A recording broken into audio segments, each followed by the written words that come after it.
Hi Howard. I suppose I'll start with just can you introduce yourself and tell me who you are and why you have claim to fame? Yeah, I was christened Dennis Howard Marks.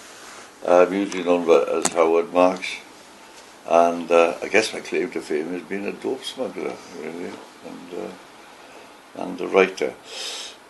And can you tell me what your own opinion on the laws of cannabis are? Yeah, I mean they've always been the same since I first tried it. Really, that I think it would be much safer to society if legalised and controlled, rather than whatever mess is in now.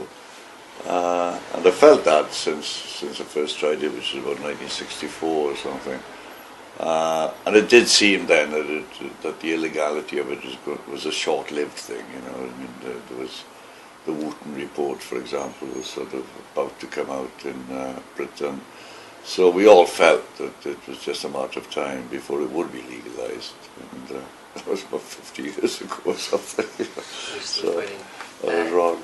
Have you ever come into contact with soap bar or contaminated cannabis, and you think a regulated market would help with quality control, or what's your own opinion about it?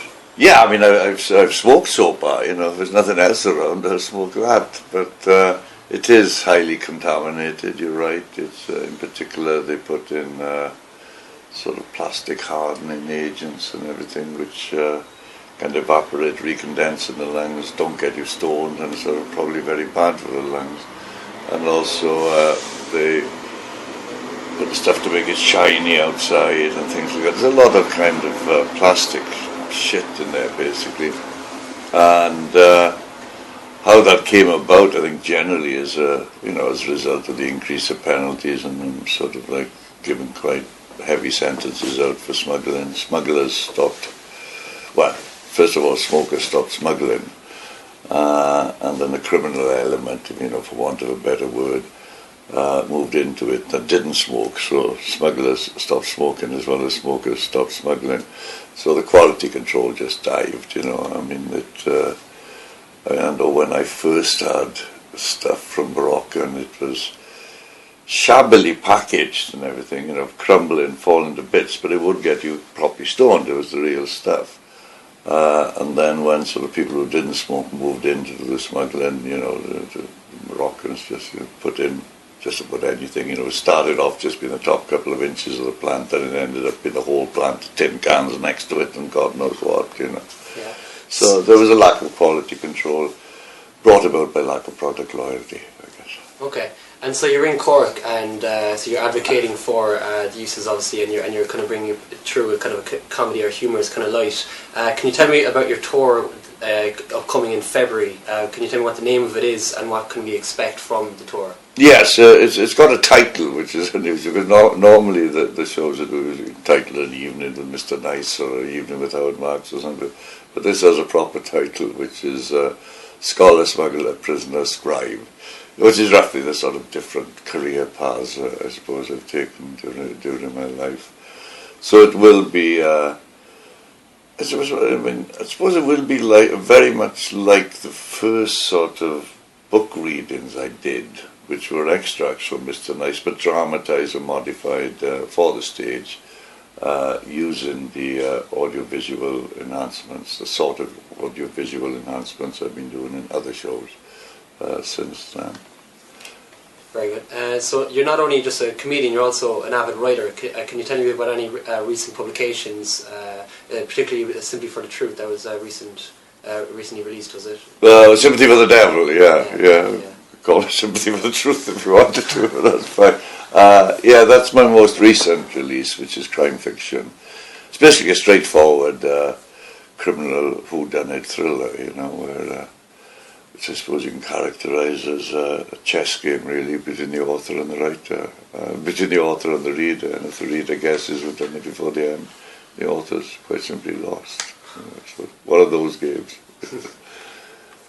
You were recently in Taiwan writing for The Guardian. Yes, I believe. yeah. How can you tell me about any? Is it a review that you write as well? Is it reviews for The Guardian, or? It's a travel article. In fact, my daughter and I went out. She's a writer too, and so we both wrote separate pieces for The Guardian, which I think is going to get published early next year, or January or something like that. It was a place that I almost went on the run just before I got busted in 1988. It's just sort of abandoned martial law. It didn't have an American embassy, which was the big attraction to me. And no one's ever been extradited from there to anywhere because it's not a member of the United Nations and all that sort of thing. And to my delight, when I was there 30 odd years ago, or 20 odd years ago rather, about 25 years ago,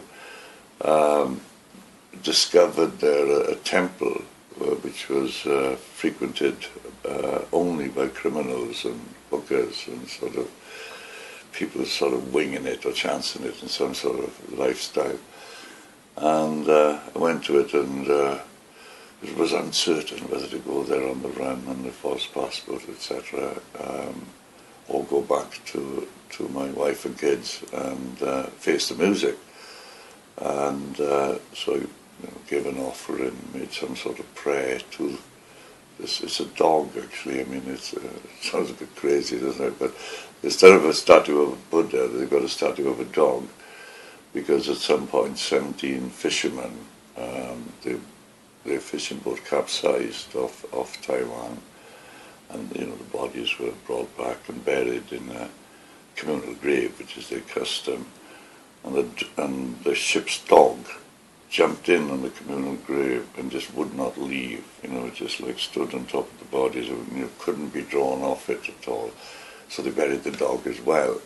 So it became a symbol of loyalty and sort of fidelity and that sort of thing, which of course is important in crime. So I went there and asked the dog, should I go or should I stay? And there was one of 64 possible answers. There was a big chest with 64 drawers, and monks pulled out the drawer, took out one slip of paper and said, there's the answer. I gave it to the taxi driver to translate, and it was quite obvious that the message was go back home, sort it out there. So I went back home and got busted like a day or so afterwards. Spent the next 7 years in prison. So, and the first few of those years, I just vowed to myself that if I ever got out of prison, I'd go to Taiwan and kick that dog up his arse. That's the basis of the return trip to Taiwan. So I went there, fully intent on kicking the dog up his arse. But the dog had been replaced by two little dogs, both of whose asses were inaccessible when I got there, so I couldn't actually kick it. And then I thought, well, I'm actually happy now, so maybe the dog was right.